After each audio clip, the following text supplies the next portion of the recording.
अब हम बात करते हैं सबसे महत्वपूर्ण संघ की, जो कि है संघ कॉर्डेटा, या इसी को हम पृष्ठवंशी या रज्जुकी भी कहते हैं। कॉर्डेटा संघ जंतु जगत का सबसे एडवांस संघ है। भाई मनुष्य सर्वोच्च प्राणी है, ये आप सभी जानते हैं। इस कारण से भी और अधिकांश जीव जंतु जो हम अपने वातावरण में अपने आसपास देखते हैं, वे सभी संघ कॉर्डेटा में ही आते हैं। इस कारण यह संघ और ज़्यादा महत्वपूर्ण हो जाता है। अब हम बात करें कैसे हम वर्गीकृत करते हैं, क्योंकि जैसा मैंने बताया था पिछले वीडियो में कि बाकी की जो संघ हमने अभी तक डिस्कस किए, उन सभी को हम नॉन कॉर्डेट कहते हैं, क्योंकि उनमें नोटोकॉर्ड, या सिंपल भाषा में कहें उनमें हड्डियों और उपास्थियों का बना कोई भी अंतः कंकाल नहीं होता। इस कारण ये कोमल शरीर वाले होते हैं। लेकिन कॉर्डेट संघ में ये कैरेक्टर्स उपस्थित हैं, इस कारण से ये कॉर्डेट संघ के प्राणी कहलाते हैं। तो कॉर्डेट संघ के प्राणियों में 3 मूल लक्षण, और लक्षण तो हम पढ़ेंगे ही, लेकिन 3 मूल लक्षण कहलाते हैं। These 3 are the fundamental characters of chordates. ये 3 मूल लक्षण अगर किसी जीव में हैं तभी वह कॉर्डेट संघ का प्राणी कहलाएगा, संघ कॉर्डेटा का प्राणी कहलाएगा। वो कौन कौन से 3 लक्षण हैं? पहला होता है पृष्ठ रज्जु की उपस्थिति। पृष्ठ रज्जु का तात्पर्य है नोटोकॉर्ड। नोटोकॉर्ड की उपस्थिति होनी चाहिए। यह नोटोकॉर्ड या पृष्ठ रज्जु वही है, ये जीवन की किसी न किसी अवस्था में पाया जाना चाहिए, जिसे हम रीढ़ की हड्डी के नाम से जानते हैं। वयस्क अवस्था में जब व्यक्ति वयस्क हो जाता है कोई भी जीव, तब उसमें ये रीढ़ की हड्डी का रूप ले लेता है। दूसरा होता है खोखली तंत्रिका रज्जु। खोखली तंत्रिका रज्जु ये होना चाहिए। और तीसरा होता है युग्मित ग्रसनी क्लोम क्षेत्र, पेयर्ड फेरेंजियल गिल स्लिट्स। तो ये 3 लक्षण ऐसे हैं, ये मूल कॉर्डेट लक्षण कहलाते हैं। जब तक किसी भी जीव में ये तीनों लक्षण उपस्थित नहीं होंगे, उसे कॉर्डेट की संज्ञा नहीं दी जाएगी। इसका एग्जाम्पल मैंने हेमिकॉर्डेट में बताया था। उन्हें हेमिकॉर्डेट में इसलिए रखा गया है क्योंकि उनमें ये 3 मूल कॉर्डेट लक्षण नहीं पाए जाते हैं। यहाँ पे ये टेबल दे रखी है आपकी बुक में, जिसमें कॉर्डेट और नॉन कॉर्डेट में डिफरेंस किए गए हैं, इनको आप लिखेंगे। आगे हम बात करते हैं संघ कॉर्डेटा को 3 उपसंघों में डिवाइड किया गया है। पहला उपसंघ जो है वह यूरोकॉर्डेटा है, दूसरा उपसंघ जो है वो सिफेलोकॉर्डेटा है, और तीसरा जो उपसंघ है सब फाइलम वो है वर्टिब्रेटा। नाम थोड़े अजीब लगेंगे, लेकिन जैसे जैसे आप प्रैक्टिस करेंगे आपको बोलने आ जाएंगे, बेहद आसान है। यूरोकॉर्डेटा, सिफेलोकॉर्डेटा और तीसरा होता है वर्टिब्रेटा। तो इसमें से जो यूरोकॉर्डेटा और सिफेलोकॉर्डेटा हैं, इनको कंबाइंडली हम प्रोटोकॉर्डेटा कहते हैं, क्योंकि ये प्रारंभिक प्रकार के प्रोटोकॉर्डेट्स हैं, डेवलप्ड नहीं होते हैं ज़्यादा, ये प्रोटोकॉर्डेट कहलाते हैं। और जो तीसरा सब फाइला है वर्टिब्रेटा या कशेरुकी, यह सबसे इम्पॉर्टेंट कॉर्डेट्स हैं, क्योंकि ये डेवलप्ड प्रकार के कॉर्डेट्स होते हैं। तो हम अब आगे बात करते हैं। तो 3 उपसंघों में यूरोकॉर्डेटा जो होता है, ये सारा इनके नाम में ही छुपा हुआ है। यूरो मीन्स होता है टेल। तो इनकी जो नोटोकॉर्ड होती है केवल लार्वा की पूंछ में सीमित होती है, यानी लार्वा की पूंछ में पाई जाती है। इसी कारण से ये यूरोकॉर्डेटा कहलाते हैं। सिफेलो यूरो मीन्स होता भी है, बताया मैं, टेल। सिफेलो मीन्स होता है हेड, यानी सिर। तो सिफेलोकॉर्डेट जो उपसंघ है, इसके प्राणियों में जो नोटोकॉर्ड पाई जाती है, पृष्ठरज्जु पाई जाती है, वह सिर से पूंछ तक फैली होती है। इस कारण ये सिफेलोकॉर्डेटा कहलाते हैं और ये जीवन के अंत तक बनी रहती है। और यूरोकॉर्डेटा में केवल लार्वा की पूंछ में पाई जाती है। तो सिफेलोकॉर्डेटा का अगर हम एग्जाम्पल देखें तो ब्रैंकियोस्टोमा, जिसे हम एम्फिऑक्सेस या लेंसलेट भी कहते हैं, यह सिफेलोकॉर्डेटा के अंतर्गत आता है। और यूरोकॉर्डेटा की बात करें तो इसके अंतर्गत में एसिडिया, सेल्पा और डोलियोलम नामक प्राणी आते हैं। तो ये 3 उपसंघों में इसको बांटा गया था। हम कॉर्डेट संघ के और भी लक्षणों के बारे में अगर हम बात करें तो वो कॉमन होते हैं, तो उनको हम अभी जब डिटेल में सारे उपसंघों और वर्गों को पढ़ेंगे तो वो लक्षण अलग अलग आते जाएंगे। तो अब हम बात करते हैं तीसरे उपसंघ की। तीसरा उपसंघ जो मैंने बताया था वो क्या था? वर्टिब्रेटा या हिंदी में इसको हम कशेरुकी भी कहते हैं। यह सबसे डेवलप्ड उपसंघ है कॉर्डेटा का, तो ये वर्टिब्रेटा भी कहलाते हैं। ये क्यों कहलाते हैं वर्टिब्रेटा? क्योंकि इनमें जो पृष्ठरज्जु है यानी नोटोकॉर्ड भ्रूणी अवस्था में पाई जाती है और वयस्क अवस्था में यही नोटोकॉर्ड उपास्थल यानी कार्टिलेज की बनी मेरुदंड में परिवर्तित हो जाती है, जिसे हम फिर कहते हैं वर्टिब्रल कॉलम, जिसे रीढ़ की हड्डी कह दिया जाता है, वह उपास्थल मेरुदंड कहलाता है हमारा।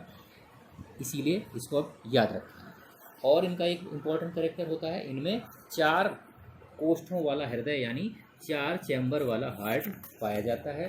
उत्सर्जन के लिए वृक्क यानी किडनी होते हैं, जिन्हें हम गुर्दा भी कहते हैं। ये सारे के सारे वर्टिब्रेट्स के इम्पॉर्टेंट कैरेक्टर हैं। अब यहाँ पे वर्टिब्रेटा, जैसे कि बताया था मैंने, सबसे डेवलप्ड कॉर्डेटा का उपसंघ है। इसे आगे डिवीजन्स में बांटा गया है वर्टिब्रेटा को, तो इसे 2 डिवीजन में बांटा गया है, ध्यान समझेंगे। नेथोस्टोमेटा कहते हैं, अनेथोस्टोमेटा, और दूसरा है नेथोस्टोमेटा। तो नेथो मीन्स होता है जबड़ा, तो जिनमें जबड़े पाए जाते हैं उनको हम नेथोस्टोमेटा कहते हैं, और जिनमें जबड़े नहीं पाए जाते जिन प्राणियों में, वो अनेथोस्टोमेटा कहलाते हैं। जबड़े आप जिस देखा होगा, आपके हमारे भी 2 जबड़े होते हैं, जिसमें हमारे दोनों जबड़ों में दांत पाए जाते हैं, जिसके जरिए हम भोजन को चबाते हैं, काटते हैं, पीसते हैं। तो जो बिना जबड़ों वाले हैं उसका केवल एक ही वर्ग है, साइक्लोस्टोमेटा, ध्यान रखेंगे। और जो नेथोस्टोमेटा है, जिसमें जबड़े पाए जाते हैं, इसे 2 महावर्गों में बांटा गया है। पहला जो महावर्ग है वह है पिसीज, इसमें पंख पाए जाते हैं और इसके सारे प्राणी जलीय होते हैं, क्योंकि दुनिया भर की जो भी मछलियां हैं, फिशेस, वे सारी की सारी इस महावर्ग में, ये महावर्ग है, वर्ग नहीं, सुपर क्लास है, इस महावर्ग में सम्मिलित की गई हैं पिसीज। डिटेल अभी हम जानेंगे। और दूसरा सबसे बड़ा महावर्ग और है, वो है टेट्रापोडा। टेट्रापोडा मीन्स 4 पैरों वाली, जैसे हम भी 4 पैरों वाले प्राणी हैं, वो हम समझाएंगे बाद में, नहीं आप कहोगे 2 हाथ 2 पैर, पर बायोलॉजी की भाषा में ये चारों पाद ही हैं, टेट्रापोडा या चतुष्पादा, क्योंकि इनमें पाद उपस्थित होते हैं, पाद मीन्स पैर उपस्थित होते हैं। इसके बाद जो महावर्ग पिसीज है, इसको पुनः डिवाइड करते हैं 2 वर्गों में, और वो 2 वर्ग कौन कौन से होते हैं, कॉन्ड्रिकोथीज और दूसरा होता है ऑस्टिकोथीज। इसी प्रकार महावर्ग टेट्रापोडा को भी 4 वर्गों में बांटा गया है, जो बहुत इंपॉर्टेंट है। पहला एम्फीबिया, उभयचर, दूसरा रेप्टिलिया, सरीसृप, तीसरा एवीज या पक्षी वर्ग, और चौथा मैमेलिया या स्तनी वर्ग। इस तरह से उपसंघ वर्टिब्रेटा या कशेरुकी उपसंघ को वर्गीकृत किया गया है। तो अब हम एक एक वर्ग को यानी यहाँ से उठाएंगे, पहले बिना जबड़े वाले, फिर सारे जबड़े वालों को हम एक साथ पढ़ लेंगे। तो सबसे पहला हम पढ़ते हैं वर्ग साइक्लोस्टोमेटा, जो कि आता है अनेथोस्टोमेटा डिवीजन में उपसंघ वर्टिब्रेटा के। तो ये टेबल बनाएंगे आपको, इससे क्लियर रहता है फ्लो चार्ट बनाने से। तो वर्ग साइक्लोमेटा में क्या होता है, इसमें मछलियों की तरह के प्राणी आते हैं, जैसे ये फिगर में आप देख रहे हैं, ये आपको पेट्रोमाइजोन दिखाई दे रही है, इनमें जबड़े नहीं होते हैं, ठीक है, ये जबड़े के विहीन प्राणी होता है, ये पेट्रोमाइजोन इसका एग्जाम्पल है वर्ग साइक्लोस्टोमेटा का। तो इनका प्राणी मछलियों की तरह ही होता है, लेकिन ये मछलियों के परजीवी होते हैं, मछली नहीं होते। इनका शरीर लंबा होता है, श्वसन के लिए इनमें क्लोम छिद्र होते हैं 6 से 15 जोड़ी, और इनका जो मुख होता है वह चूसक नुमा होता है, क्योंकि ये परजीवी हैं और मछलियों के ऊपर चिपक कर इनका खून चूसते हैं ये। इनके शरीर में सल्क और युग्मित पंख कुछ भी नहीं होते हैं। कपाल तथा मेरुदंड जो भी है उपास्थियों का बना होता है। परिसंचरण तंत्र ऑबियस बंद प्रकार का होता है। ये मोस्टली समुद्री होते हैं और ये जनन के कुछ दिन बाद मर भी जाते हैं। तो इसका एग्जाम्पल जैसे मैंने बताया पेट्रोमाइजोन इसमें आती है। मिक्सीन जिन्हें हम हैग फिशेस भी कहते हैं, वे भी इसी वर्ग के अंतर्गत सम्मिलित किए गए हैं। अब हम बात करते हैं, तो मैंने बताया था कि वर्टिब्रेटा को दो डिवीजन में बांटा गया है। तो ये बिना जबड़ों वाला हमने पढ़ लिया, और जबड़े वाले 2 डिवीजन हैं, महावर्ग पिसीज और महावर्ग टेट्रापोडा। तो पहले महावर्ग पिसीज को पढ़ते हैं, यानी मत्स्य वर्ग को। इस महावर्ग पिसीज में 2 वर्ग सम्मिलित हैं, कॉन्ड्रिकोथीज और दूसरा ऑस्टिकोथीज। अब इनको क्यों कॉन्ड्री, सारा बायो में नाम में छुपा होता है। कॉन्ड्री मीन्स होता है उपास्थि, कॉन्ड्रिल, और ऑस्टिकोथीज, ऑस्टी मीन्स होता है बोन्स। तो ऐसी मछलियाँ जिनका अंतःकंकाल उपास्थियों का बना हुआ। अब ये अस्थि उपास्थि क्या होती है ये हम सब आगे वाले चैप्टर में पढ़ेंगे। जनरली जान लेते हैं, जैसे हमारे कान जो होते हैं, बाहर वाले कान जिनको हम पकड़ के हिला सकते हैं, ये उपास्थि है। और हड्डियाँ तो आप जानते हैं हमारी बॉडी में, हाथ पैर और बॉडी में अधिकांश कंकाल हमारा अस्थियों का बना होता है।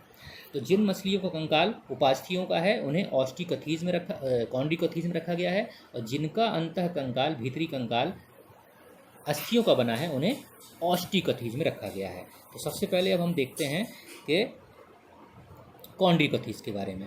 तो कॉन्ड्रिकथीज जो वर्ग है महावर्ग पिसीज का, इसमें वे मछलियां सम्मिलित की गई हैं जिनका अंतःकंकाल बताया मैंने, जिनका अंतःकंकाल किसका बना होता है, उपास्थि अर्थात कार्टिलेज का बना होता है। ये भी समुद्री होते हैं। इनका अंतःकंकाल बता दिया मैंने, उपास्थल होता है। मुख इनका जो होता है बेस अधर साइड पे होता है, और जो नोटोकॉर्ड है चिरस्थायी रहता है। और क्योंकि ये मछली हैं तो इनमें जो श्वसन होता है वो क्लोमों द्वारा ही होता है, लेकिन क्लोम जो होते हैं वो ढक्कन एक ऑपर क्लोम से नहीं ढके होते हैं। इनमें स्केल्स पाए जाते हैं, जबड़े इनमें उपस्थित होते हैं, बहुत शक्तिशाली जबड़े होते हैं। शार्क वगैरह जो मछलियां हैं वो सारी इसी में आती हैं। और इनमें वायुकोश नहीं होता है, इस कारण से ध्यान समझें, इनमें वायुकोश नहीं होता है। जो हड्डी वाली मछली होती है उनमें वायुकोश होता है, इन मछलियों में वायुकोश नहीं होता, इस कारण ये लगातार तैरना पड़ता है। अगर ये रुक जाएंगी तो ये रुक जाएंगी एक जगह तो ये डूब जाएंगी, क्योंकि इनमें कोई भी एयर ब्लैडर यानी वायुकोश नहीं है। हृदय में इनमें दो ही चैम्बर होते हैं, एक अलिंद और एक निलय।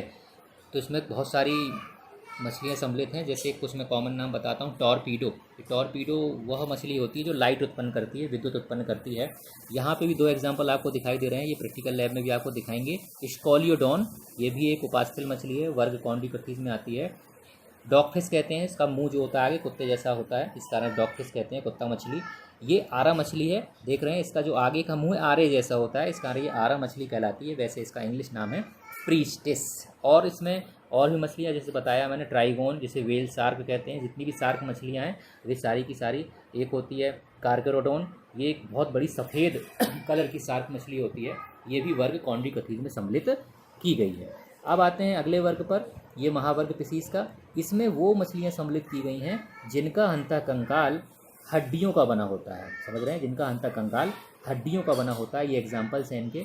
तो सबसे कॉमन एग्जाम्पल रोहू फिश है, जो सबसे ज़्यादा यहाँ आसपास के हमारे वातावरण में पाई जाती है, तालाबों में और नदियों में। रोहू मछली, और एक होती है कटला, देखिए होगी काली सी मोटी ताजी मछली होती है, वो कटला होती है, उसका साइंटिफिक नेम कटला है।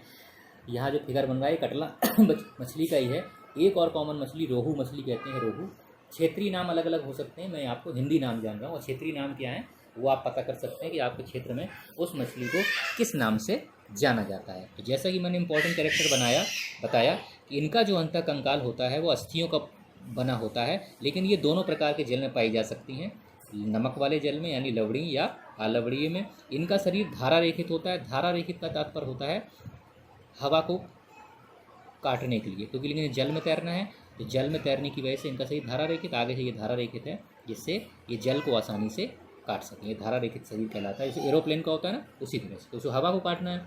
मुख जिनमें होता है लेटरल होता है। जो कॉन्ड्रिकथीज की मछलियाँ होती हैं उनमें नीचे की साइड होता है, अदर साइड में। इनमें होता है लेटरल होता है, पार्श्व में होता है। वायु कोश उपस्थित होता है, इसलिए ये नहीं डूब सकती हैं, जो उत्प्लावन में सहायक होता है। इनका हृदय भी दो कोष्ठक का होता है, यानी एक अलिंद और एक निलय। नर और मादा अलग अलग होते हैं। अंडे देने वाली होती है, निषेचनवाह होता है।